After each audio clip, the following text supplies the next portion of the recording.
Yan, musta guys? Been so long, no? So, meron tayong order ngayon ng ngongo ako, may sipon. Meron tayong order ng AMC 450 dB. Okay? So, itong product na to, no? So, this is similar to the AMC 500 dB. But this one is having a different input power. This is with the class H, no? Okay? So, with the toroidal transformer. Okay? But everything, no, is the same. The DSP niya, yung nasa baba, parehas na parehas. Ito nga lang is using heatsink, but ito yung sa labas. Pero yung loob niya, meron din siyang fan. Sorry. Then yung input niya is meron na tayong same, no? Itong dalawang may tusok na to, this is for the tweeter. And this naman na meron ganito is for the woofer. So positive for the woofer. Ito naman yung positive is forgot ata. Itong white ata for the positive for the tweeter.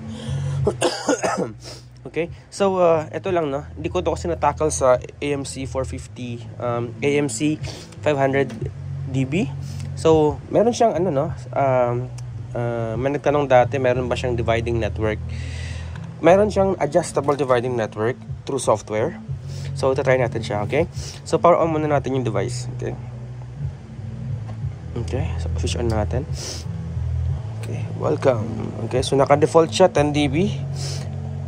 Hindi ko lang siya sa 0. Okay. And then, yeah, yan. So, as per this one, no, pakita ko lang din yung software na ginagamit. Ito yung binigay sa akin. So, yung itong order na ito ay kay Armelin ba, no? Armelin Fajardo Gabriel ng San Juan City. Okay, sa kapitbahay lang namin, sa Mandaluyong lang ako. Sorry. So, ito naka-on na siya, no? So, merong software na binigay yung manufacturer sa akin, yung factory. So, ito yon. So, once na-open ko itong software, okay? Pag kailangan nyo, ito, bibigay ko naman sa inyo. So, currently, naka-ano siya, no? Naka-unconnect. Okay? So, hindi pa naka-connect yung software natin, yung ating, ang ating module. So, ang kailangan na natin, guys, is yung ito na class USB-A to USB-A papunta dun sa laptop sa taas. So ito connected siya, i-connect ko siya dito sa aking USB. Okay, so antayin natin siya mag-connect doon sa ating computer. And sorry, nakat yung video. So ito na, na-connect na natin. So nakikita mo yan, meron na siyang connected, no? Ito, yan, connected. So ito yung ano niya, yung parametric niya, no? So meron tayo dito sa taas. I-zoom ko na nga ulit. Yan. So meron siyang input, meron siyang high, meron siyang low. Ito kasi na-config. Ito yung currently na, nung kinonect ko siya, automatic nakaganito na siya. Ito yung mode niya kapag naka-music. Pag DJ, ayan, no, gumagalaw. Naka-DJ. Baguhin natin yung mode. Baguhin natin, ha. Gawin natin speech. Yan. Yan naman yung speech. Yan. So, yan yung speech. Ayan naman yung live. Ayan. So, makikita nyo yung default settings. Default settings ng AMC 400. Yung ano itong AMC natin na 450 dB, no? So, based lang dito sa kanyang mga DSP.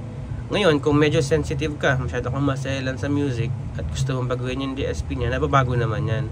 So, paano? So, dito, no, halimbawa sa high natin, ito currently naka, ano siya, naka, yung ano niya, crossover niya is nasa 2000 Hz para sa high niya. Kung gusto niyo baguhin, no, pwede niyo baguhin dito sa PEQ niya, sa may parametric EQ. So, magbabago ka lang ng gain dito, ano? Ayaw nang baguhin kasi naka-default na to eh. So, depende na ito kay sir, kung ano yung settings na kailangan niya. So, dito mo lang babaguhin yung gain, no? At ito mag-adjust na to automatically. Itong graph niya, mag-adjust na yan. So, dito currently, yung kanyang high pass, no, is nakaset from 2400 Hz, no? Gagana siya. Yung kanyang crossover is 2400 Hz to 2000 Hz. Yan yung high niya. Sa low naman, no, dito sa low, pag i-click natin yung low, ito naman yung settings ng mid niya. Okay? So currently, yung mid crossover niya nakaset sa 30 to 1900 Hz, no? So kailangan mo enable to kasi pag click mo to, no? Ayun, dumiretso siya. So gagana lang ito kapag na-click yung enable. So ganun din dito sa parametric niya, EQ niya. Dito magbabago din yan. So etong mga numbers na to, no? 1 2 3 4 5. Yan. So i-set mo yan dito. Nakikita mo yung numbers dito na 1 2 3 4 5. So pwede mong baguhin yung layo nito. Pwede kong galawin siya dito, pwede kong galawin dito, no? Yan, pwede kong galawin, gumagalaw siya, ayun, no? Ayun, no? Yan. So, i-default ko lang yan mamaya ulit kay kuya. So, recall lang natin, no? Music. Recall DJ, recall music. So, pwede mo siyang laruin. Again, depende sa requirement mo. Ito yung sa nagtanong sa akin nakaraan kung pwede bang mag-adjust ng crossover. Depende sa speaker na ginamit kasi di naman lahat ng speaker pare-parehas. Okay, so ito yung solution na. So once you save, no, pag okay ka na dyan, ang gagawin mo lang dyan is to download. Pag clinic ko itong download, ayokong baguhin kasi nga naka-default na yung kay kuya kanina. Pag clinic ko itong download, ang mangyayari, mag-update yung current settings mo dito sa computer papunta dun sa DSP ng nitong ano mo, nitong modules mo. Okay, so yan lang, additional feature. So next naman, no, sa sound check naman natin. Again, ito parehas siya ng AMC 500dB. The only difference is yung kanyang power input, no, yung power source na is different from class D type na module. This is a class H type na module. Yung DSP settings niya, kung ano man yung pinakita ko sa AMC 500dB. So kung gusto niyo makita, doon nyo na lang i-check. Same settings, no? Channel 1, channel 2, meron siyang Bluetooth din dito. Ang hindi ko na-check dun sa AMC 500 is yung TWS nya, which stands for True Wireless Stereo. So normally may TWS yan na pwede mong i-link yung dalawang pirasong same na gumagamit nito without any wires, no? So ita-try natin yan. Kasi dalawa yung order nya.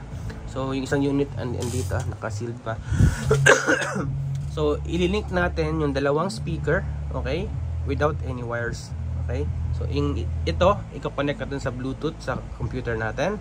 Tapos yung isang speaker na may ganito din is i-link natin siya wirelessly. Okay, so set ko muna siya. Again, ito, no, i-connect ko lang siya dito sa aking Kevlar. So gagamitin ko yung mid nya, ito, nakakonect siya sa woofer nya. Yung high naman niya, kinonect ko dito sa aking NCD38, no? Yan. Ito yung NCD38 natin. But yan, para sa JBL, parang sa Alta, no? Ang liit lang. Lightweight. Okay, so ito yung high natin, 80 RMS din. Lang. Tapos yung mid natin, andito, yung sa baba. Yung sa taas, di ko na ginamit. Okay? So sound check tayo, na. Connect ko lang yung device. Yan, so nakapa tayo, no? So, clinic ko lang itong Bluetooth, no? So pag nag-yellow, green, white siya, ibig sabihin naghanap siya ng ka-pairing. Zoom ko lang. Okay, so naghanap lang siya ng ka-pairing. So pag i-connect ko na siya, ang name niya pala sa Bluetooth, guys, computer is Bluetooth. Okay, so connect ko. Ayan. So once na nag full green na siya, ibig sabihin naka-connect na siya doon sa ating computer or sa ating audio source, no? Sa laptop man yan or sa cellphone. Okay, ngayon patugtugin muna natin siya standby no? By 1 unit muna. Sound check natin kung tama yung wiring natin. Wait lang. Change natin.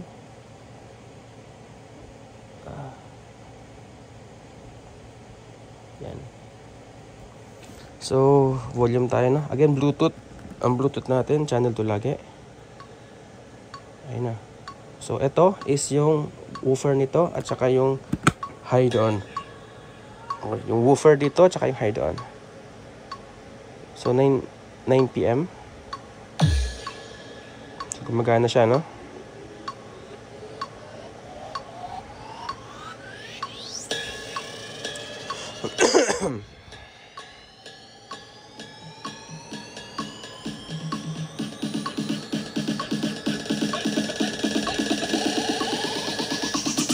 DJ Christian Naive Remix.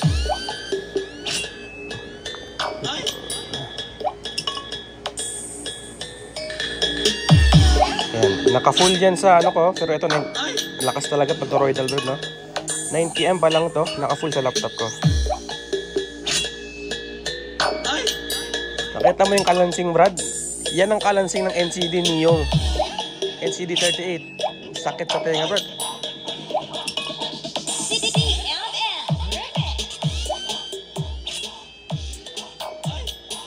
Grabe to, na-overpower na yung ito.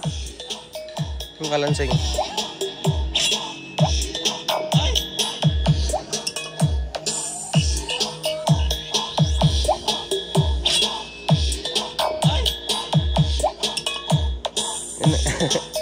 Yan yung kalansing ng neodymium.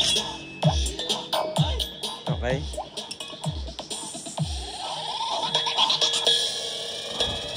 Tinoklak ko.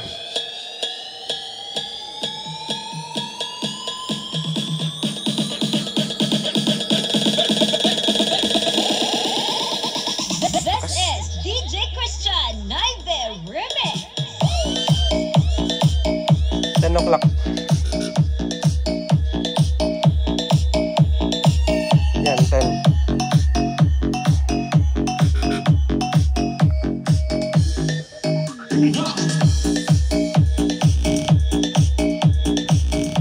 Yan yung power ng neodymium, bro.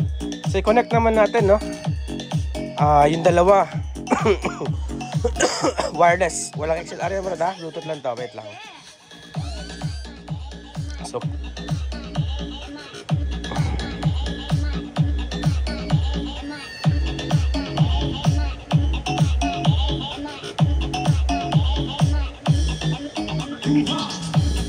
So, dapat nagpula green doon, no?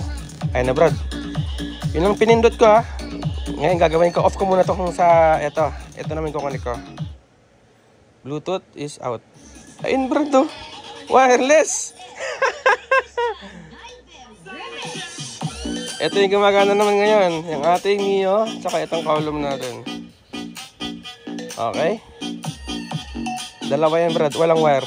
Ngayon, full ko. Dalawa yan, magkasabay. Stereo. Okay? Stereo, no? Left and right automatic siya. Mag-set, no? Kaya nga tayo, advanced sound technology. Hindi tayo magiging advanced kung paras lang tayo sa binibenta ng iba. Okay? So again, no? Full ko, i-volumean ko lang ulit ito. Yan. So yung magana is yung column, saka yung, ano ko.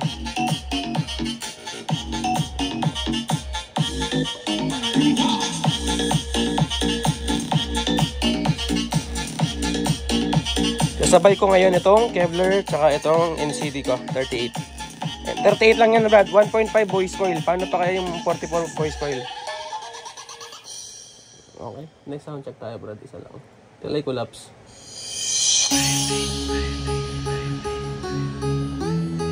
Ito, nakaano siya eh. Lagit lang. Lakasan natin ito. Yan. Parehas 9 o'clock lang.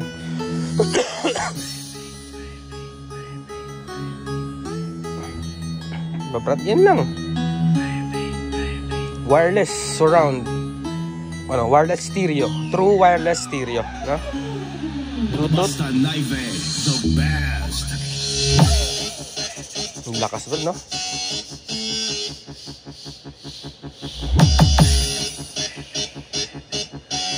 Sound. 9 o'clock, Brad. Okay. Lakas kasi gusto kong hinaan. Baka pagalitan tayong kapitbahay eh. DJ Christian Naive Remix. Nangingiba po yung kalansing, Brad.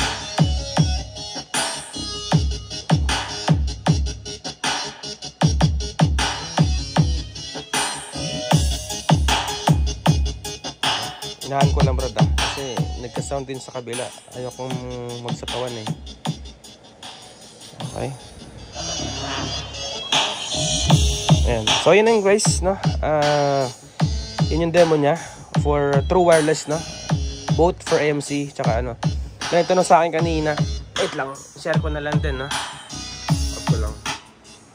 Ito Brad, 450 RMS, no? Actually, yung ginagamit namin na toroidal dito, di wala ko makita yung yung rating.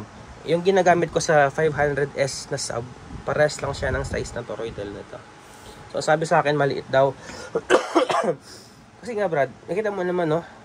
Ito pinagsama na siya, column 9 o'clock, malakas na, no?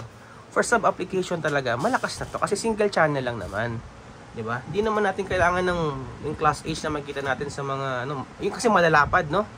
Kasi 2 channels 'yon, ilang patong 'yon. At the same time, maraming accessories 'yon. Merong 12 volts, merong 24 volts sa mga sa mga panels niya, no? Tapos syempre ang purpose na naman nito is yung, 'di ba? I-step down yung voltage niya para of course, no, hindi masira yung mga internal components, no? Kaya naman tayo gumagamit ng transformer para babaan yung voltage, 'di ba? Para hindi masira yung mga components natin sa loob. Kasi kung hindi natin bababaan, kung lahat 20 volts yan, Brad, yung malalaking transformer, mangyayari niyan, hindi ito module. Malalaki na 'yun.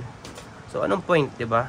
So hindi ko ma-explain ng maayos ng mas ma-detailed kasi nga hindi naman talaga siya part ng demo nito. Pero maybe sa next, no, mag-demo ako ng 500S ulit. Gamitan ko siya ng 4-inch na voice coil. Try natin kung hanggang anong limit niya. Kasi ito Brad, 9 o'clock eh. Isa pa lang yan. Okay. So, ito naman yung main volume niya, no? Yung adjustan lang. Yung boost mo yung gain niya. So, mag-send lang ako ng video again kay sir, no? Na tetest ko rin yung mga XLR input niya gamit yung mixer ko. And then yun, pack up na. Ayun lang, medyo napaba yung demo. At least nakita nyo lang yung difference, no? Pwede itong lagyan ng crossover gamit yung software. Yung DSP niya na speech, yung live, yung music, yung halimutan ko yung isa. Pwede nyo baguhin yung EQ parametric niya, no? Yung parametric EQ niya. Depende sa taste nyo. Gamit din yung software. Okay? So both applicable for 500 for AMC 500 yung class D natin at saka itong AMC 450 na toroidal. But again Brad, yung AMC 500S DB at saka AMC 450DB parehas lang yung lakas niya. Huwag kayong sa power niya, parehas lang talaga. Magkaiba lang yung power source niya. Okay? At mas para sa akin, mas okay pa itong toroidal natin kasi nga of course, for mas stable siya at hindi siya sensitive kumpara sa class D. Ang difference lang din kapag nag-toroidal tayo, medyo mas mabigat siya ng onte, mga 2 kilong bigat kumpara doon sa isa na class D. So, yun. Ayun lang guys. Thank you. If you have other comments and then if you want to order this also, just let me know. PM nyo lang ako. Talagang patience lang muna. Hanggang ngayon may trangkaso pa rin ako. Hindi pa rin talaga ako full power makapag-provide ng information sa inyo at makakinig ng feedback. Pasensya na sa mga hindi ko na-replyan. Hopefully soon maging okay din lahat. Thank you and see you in the next video. So ayun sir, testin natin yung XLR mo. Unahin muna natin dito. Okay. So, lagyan tayo ng volume sa mixer natin. May na lang sir kasi may nagka-sound sa kabila. Channel 2.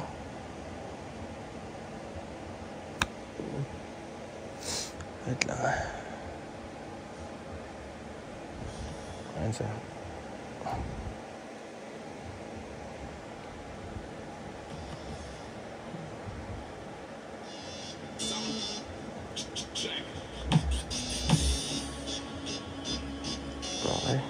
Inahan ko lang sir kasi may sound sa kabila.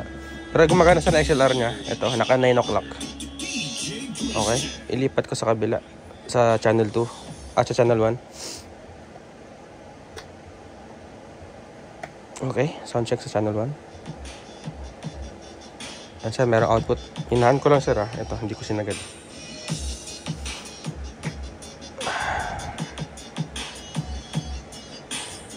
Okay, so lipat tayo dito sa isa sir.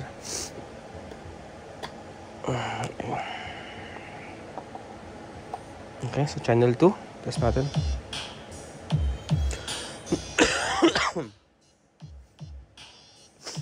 Okay.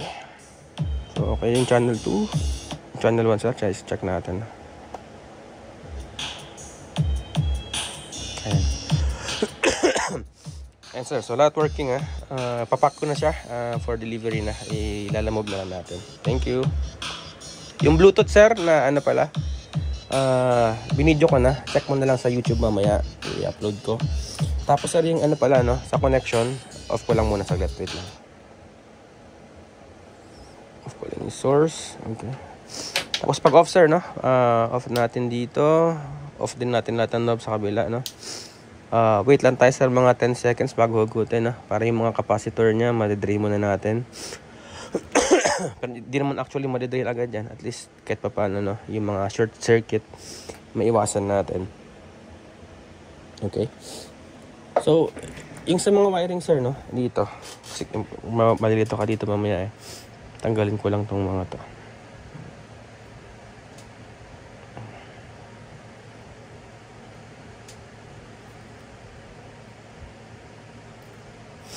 Okay. Okay. So, may 4 na connection sir, no? Itong, wait lang. Tanggalin ko na ulit. Saglit lang.